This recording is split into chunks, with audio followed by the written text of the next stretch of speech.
네, 최근 종영된 드라마 미생이 인기를 끈 이유, 그만큼 비정규직 인생에 공감하는 사람들이 많기 때문이었을 겁니다. 우리나라 비정규직 근로자는 올해 처음 600만 명을 돌파해서 전체 임금 근로자 3명 가운데 1명에 달합니다. 이를 개선해 보겠다고 정부가 비정규직 종합대책안을 어제 내놨는데요. 되려 여론의 문매를 맞고 있습니다. 논란이 되고 있는 주요 내용을 한번 살펴보겠습니다.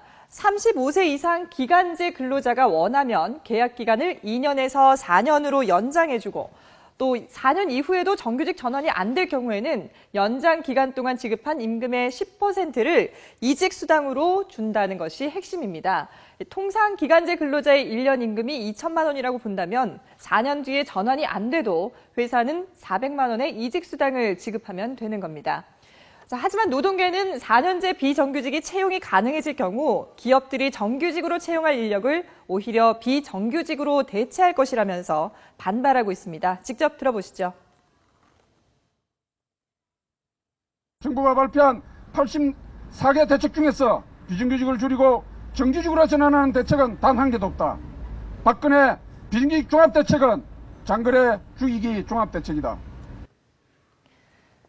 게다가 2007년 상황을 보면 믿을 수 없다는 겁니다. 2007년 계약 기간을 2년으로 제한하는 비정규직 보호법이 시행됐는데도 비정규직이 오히려 늘었기 때문입니다.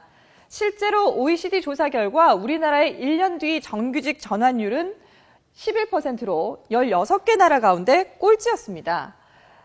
이 정규직 전환율이 이처럼 낮은 가운데 정규직과의 임금 격차는 비정규직 보호법 시행 이후에 오히려 늘었습니다.